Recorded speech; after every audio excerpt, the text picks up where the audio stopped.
The UFC is set to return to Sydney, Australia this weekend for UFC 312, and the main event is a rematch just a little bit over 1 year in the making, one of the best fights of 2024, where Sean Strickland was defending his middleweight title against Dricus Du Plessis. Now, 13 months later, we will see Dricus Du Plessis defending his title against Sean Strickland. In January of 2024 at UFC 297, Dricus Du Plessis and Sean Strickland will go toe-to-toe for 25 straight minutes in one of the most back-and-forth, highly contested and closely contested bouts of the entire year, where if we pull up the stat sheet, it is stuffed. Sean Strickland would throw a whopping 419 total strikes with 183 landed, whereas Dricus Du Plessis would throw 358, landing 140. Of the 323 total strikes landed between both fighters, only 13 of them were deemed non-significant. We would see the champion at the time, Sean Strickland, outstrike Dricus Du Plessis in 4 of the 5 rounds. The only round where Dricus outstruck Sean was only by a measly margin of 4. However, you can see there's a big discrepancy in the takedowns, as Dricus would land 6 out of 11 total with 2 minutes and 8 seconds of control time. So even though he was getting those takedowns, he was not doing much with them. But was that the deciding factor on the judges' scorecards? It may have been. This truly was a fight that could have gone either way, one that I would not call a robbery. It's not that every single fight that just happens to be close or razor thin is a robbery. Either guy could have won this fight on the night. The judges there just decided it was Dricus Du Plessis, deeming him the new middleweight champion of the world. And since their fight last January at UFC 297, we have seen both Dricus Du Plessis and Sean Strickland go on to fight one other time, leading them to their rematch today. For Dricus, it was his first title defense of his 185-pound championship, and that was against his rival, his foe, Israel Adesanya, in August of 2024 at UFC 305. That fight, much like the one with Sean Strickland, was very competitive, very back and forth, and I've said it even as recent as last week previewing and recapping UFC Saudi Arabia, Israel Adesanya was looking as good there as he had in the last 2 to 3 years. However, that wasn't enough, as Dricus Du Plessis in the championship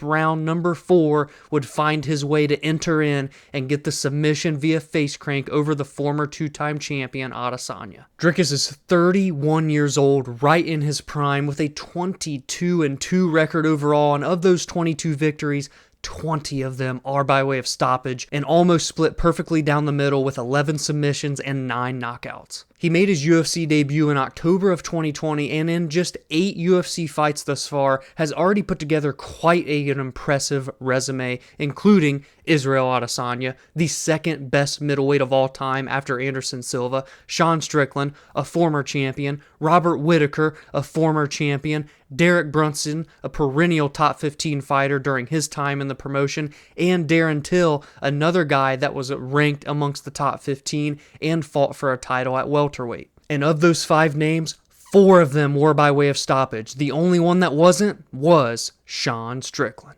The 22-fight, 10-year veteran of the UFC, Sean Strickland, had the perfect storm happen in 2023. Some would even argue he was the fighter of the year. After losing a razor-close split decision to Jared Cannonier in December of 2022, less than 1 full month later, in January 14th to be exact, he would fight Nassourdine Imavov on short notice and up a weight class at 205 pounds, where he would get a unanimous decision over the course of 5 rounds. And we've seen how well that win has aged, as Nassourdine Imavov is now on a 4-fight win streak since that bout, including a victory last weekend over Israel Adesanya, and it was by way of knockout. After that fight in January, we would see Sean Strickland return in July of 2023, where he would take on the surging prospect that had only had 1 UFC fight prior, and that was only 19 seconds worth of octagon time, Abus Magomedov, and he disposed of him in less than 2 full rounds, finishing him via TKO 4 minutes and 20 seconds into the second round. And those 2 victories were enough to earn him a shot at the title against Israel Adesanya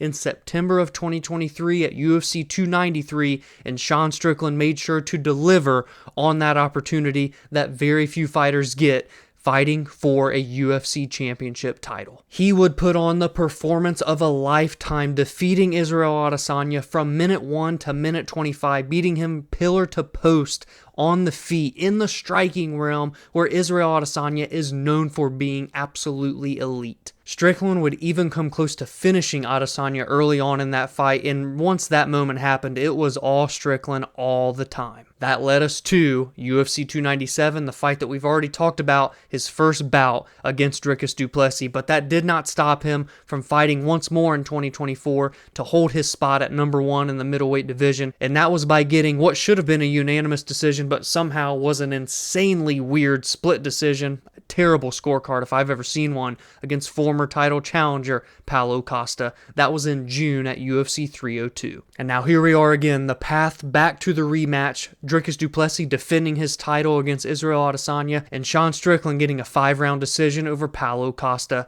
31 years old for Dricus in his prime, 33 years old for Sean Strickland in his prime. The time is now, the perfect storm for the rematch, at a time, may I add, where the middleweight division is better than it has ever been before. We've got guys like Nassourdine Imavov coming off of a win over Israel Adesanya, having won his last 4 fights.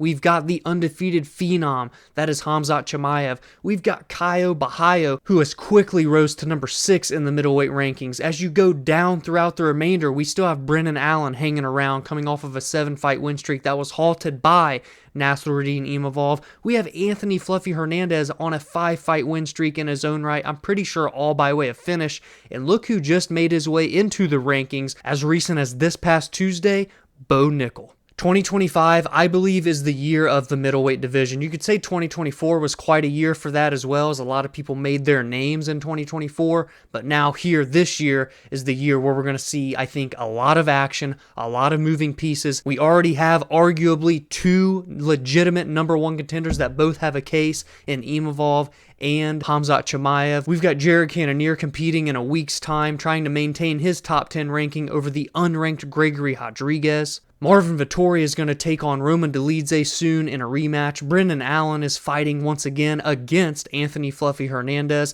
This division is absolutely on fire, the best spot that it's ever been before. And you could say part of that is because we've had dominant champions. When you have someone like Israel Adesanya, who reigns for multiple years in 5 or 6 title defenses. You have before him Anderson Silva, who defended his title a whopping 10 times at 185 pounds. Put those 2 title reigns together, that's nearly a decade of dominance with no new champions. But now we've seen Israel Adesanya drop his title to Alex Pereira. We saw Izzy regain the title. We saw Sean Strickland gain the title. And now we've seen Dricus Du Plessis become the champion. The title is playing patty cake. And while I'm not saying that's a good thing, I do feel that it keeps things fresh. It keeps us as fans on our toes. Middleweight division, 185 pounds, is the weight class to watch out for in the Ultimate Fighting Championship this year. And that is why it's great to have a title fight so early on here in just the first weekend of February. UFC 312, Dricus Du Plessis, Sean Strickland, the rematch. And from an X's and O's perspective, you should expect the same amount of output and violence that we saw just 13 months ago at UFC 297. Both of these guys are solid everywhere, but not necessarily amazing in one particular area. And the biggest thing about Dricus and Sean Strickland, they are absolute junkyard dogs that will not quit unless you put them to sleep. And I wouldn't be surprised if one of, if not both of these fighters come out looking to prove a point and show that last year's decision, if your Dricus, was not a robbery, and if your Sean, look to put a stamp on it and say, it should have been me that won last year, it's damn sure going to be me that wins at UFC 312. I could see a violent finish happening here, or I could see a blood and guts battle for 25 minutes, like we've already seen these two do once before. So be sure to let me know in the comments below your predictions for Dricus Du Plessis versus Sean Strickland Part 2, and your thoughts on the middleweight division as we are kicking off 2025 with so many different moving pieces. And now let's go from the middleweight main event to the co-main event in the strawweight division, one of the most highly anticipated bouts for me for 2025, Zhang Weili and Tatiana Suarez. I don't think there's a better women's mixed martial arts bout that can be booked besides Zhang Weili and Tatiana Suarez if you're the UFC brass right now, super fights excluded. And let's be honest, there's really only one super fight that you can book at the current state, and that's Zhang Weili versus Valentina Shevchenko. Let's hold that discussion for a future date, because this one right here, the co-main event of UFC 312, Zhang Weili looking to defend her title for the third consecutive time, and in order to do so, she will have to be the first person to ever beat Tatiana Suarez. August 4th, 2018, Zhang Weili made her UFC debut that night, and 1 year later, August 31st, 2019, she was a UFC world champion. She did so by winning the title on her home turf in China, where she knocked out Jessica Andrade in the very first round in a fight that didn't even last 1 full minute. She would then defend her title in March of 2020 against Joanna Jędrzejczyk in one of the greatest mixed martial arts bouts that you will ever see. But she would be halted in her attempt to defend her title a second time by Rose Namajunas, a former champion at that time. Rose would knock her out just 1 minute and 18 seconds into their bout with a brutal head kick. 6 months later, they would rematch, and Rose Namajunas would get the nod again, this time in a very closely contested high-level bout that would go 25 minutes and see Rose get the split decision nod on the scorecards. But it didn't take much for Zhang Weili to earn a crack at the title once again. She would only have to go on to fight one other fight before entering title contention, and that was a rematch against Joanna Jędrzejczyk, this time June 12th of 2022, a little over 2 years after their all-time classic. We would see Zhang Weili knock out Joanna in the second round via spinning back fist. And in November of 2022, she would regain her crown by dethroning Carla Esparza, and did so with a second round submission. And since then, we've seen her defend her title twice, once against Amanda Lemos in one of the most lopsided decisions you will ever see in a title fight, and against Yan Xiaonan at UFC 300, the lone fight that Zhang Weili had in 2024. As a matter of fact, that's kind of the biggest gripe that I have with Zhang Weili, is that in 2023 and 2024, we only got to see her fight once in each year, so I'm hoping that in 2025,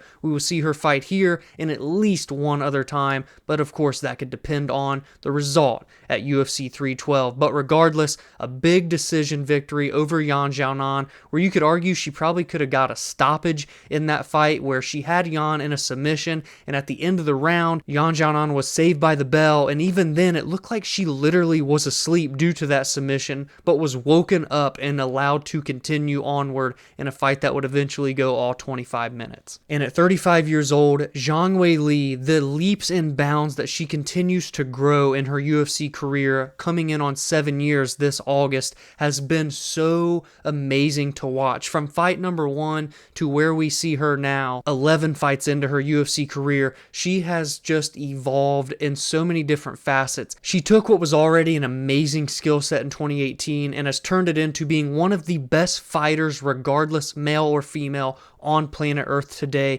Not to mention, she's one of the most exciting fighters on the UFC roster as well. A 25-3 record overall, with 19 of those 25 by way of finish. She has power in her hands. She has grappling for days, cardio for days. She truly is a jack of all trades. But she's facing someone who is elite at one particular skill set, someone who's been known as the female Habib in the past, Tatiana Suarez, 11-0, looking to become an undefeated UFC champion. I remember so vividly watching the 2016 season of The Ultimate Fighter with the coaches Joanna Jędrzejczyk and Claudia Gadelha, and in that season, we would see Tatiana Suarez continue her unbeaten record at that point in time and become that season's victor of The Ultimate Fighter. And even from that moment where she beat Amanda Brundage via submission in the first round, I just felt something was special about Tatiana. You pair that with her story of being a cancer survivor. You pair that with her story now over the last 4 to 5 years of the brutal knee, back, and neck injuries. She's clawed and scratched her way to the top of this mountain, and now she's one step away from being considered the best strawweight on planet Earth. And I've heard people talk about how her resume may not be as good as Zhang Weili, but I beg to differ. She has finished victories over former champions Alexa Grasso, Carla Esparza, and Jessica Andrade. 3 victories, 3 finishes over 3 former champions. How many other people can you say have that on their resume, especially in only 7 fights? The biggest problem is that from June 8th of 2019 up until February 25th of 2023, we would see 0 action for Tatiana Suarez, as she would have to deal with the previously mentioned injuries that have plagued her prime years. But she's 34 years old now. She's righted the ship and went 2-0 since coming back from all of those injuries. She re-debuted in the UFC in the flyweight division by getting a tune-up victory over Montana De La Rosa, where she would dispose of her via submission in the second round, and then drop back down to 115, her true weight class, in August of 2023, and finish Jessica Andrade. Now, unfortunately, we didn't get to see her in 2024, but we are seeing her now in the early part of 2025. Now, I will say she may not be the true number 1 contender, and that is just because I feel that Virna Jandiroba has the rightful claim at a title shot as well, given her 4-fight win streak. But you compare that with Tatiana Suarez's resume, her undefeated record, and Ultimate Fighter victory in her past. I think that is why the UFC ultimately decided to go with Tatiana Suarez and cancel a fight that was supposed to be between Tatiana and Virna, and I believe was either November or December of 2024. And in every single fight, we know what Tatiana Suarez is gonna want to do. She wants to drown her opponents by getting them to the mat, wilting them under her pressure, and getting a ground and pound TKO finish or a submission. Does that sound familiar? Yeah, that's why she got the moniker of the female version of Khabib, and she has made good on that name with the resume that she stacked up, with the finishes that she has stacked up. She's finished 8 of her 11 professional victories, going up against someone who is a killer in Zhang Weili. This is the best fight in women's mixed martial arts for 2025, hands down, bar none, and I am absolutely ecstatic that we get to see it kick off the year for the strawweight division in the first female title fight of the year as well. And with a clear number 1 contender fight booked for UFC 314 between Yan Xiaonan and Virna Jandiroba, these two have their clear path as to what could be next. Now, should Tatiana Suarez get the victory here and become the new champion, I wouldn't be surprised if Zhang Weili gets an immediate rematch, but I also wouldn't be surprised if the UFC goes a separate way and maybe Zhang Weili dabbles at 125 pounds. But again, that's all a Monday discussion. But here we are now, previewing this UFC 312 co-main event bout, and I want to hear what you all have to say. Are you as excited for this title fight as I am? Is there a better women's fight that you can make if you're the UFC? Again, super fight excluded, which would be Zhang Weili and Valentina Shevchenko. I personally don't think there is. Even if you count Amanda Nunes coming out of retirement to face Juliana Pena or Kayla Harrison, my interest is not as high for that as it is for this one here between Suarez and Zhang Weili. Maybe that's because I've been so high on Suarez for so many years. I want to see her reach the top of the mountain, the pinnacle of the sport, but I'm also such a fan of Zhang Weili, who hangs over here to my left on the wall. This is the fight, and I want to know what you think about it and what your predictions are in the comments below. And I'm just going to be fully transparent here. My favorite thing, if you're a longtime follower of the Verbal Sparring, formerly known as the Below Average Joe's MMA show, I pride myself on storylines and talking about what is at stake in all of the biggest and best fights. And storyline-wise for UFC 312, it's all carried by the title fights. Throughout the remainder of this card, there's not much name value, and there's not a lot at stake. There's no other ranked fighters. There's no other big storylines that are pulling at my heartstrings here to talk about. But what I will do before we end this discussion is just touch on a couple of fights that I do think will be very fun from a fan's perspective. Someone is likely getting knocked out in the featured bout because Justin Tafa is taking on the undefeated 100% finish rate Tallison Teixeira. Jimmy Crute will be looking to get the first victory of his career since October of 2020, and in order to do so, he'll have to take out the ultra-dangerous Rodolfo Bellato, who's on a 4-fight win streak and has finished 11 of his 12 victories. The 30-year-old Jake Matthews, who's been in the UFC for close to 11 years, you can do the math there, is looking to get a victory and make it 2 in a row Mexico. He'll be taking on Francisco Prado, who has a 100% finish rate and is only 22 years young. Wang will look to get back in the win column after the biggest upset loss of 2024. She'll be taking on the fighting nerd that is Bruna, Brazil. Colby Thicknesse, who will have Aleksandre Volkanovski in his corner, will be taking on the brother of Ilia Topuria, Aleksandre Topuria. In his corner will be Ilia. Could those two cornermen be scheduled for a rematch later on in 2025? And Rongzhu, who has only gone the distance 4 times out of 31 total professional fights, is taking on Kevin Jousset, who was just in a back-and-forth war in September against Brian Battle. Are there any storylines or things at stake that you think I didn't touch on? Please be sure to give me your thoughts in the comments below. But that is it for UFC 312, dominated by the storylines and discussions in the main and co-main event title fights, the rematch between Dricus Du Plessis and Sean Strickland, and the long-awaited Zhang Weili versus Tatiana Suarez strawweight title fight. If you enjoyed this breakdown, please be sure to drop a like and subscribe to the channel if you are new. Every single week, as previously alluded to, I talk about and preview the biggest storylines and what is at stake for the best fights of each weekend. I recap the most meaningful results from every card, and I give my thoughts and opinions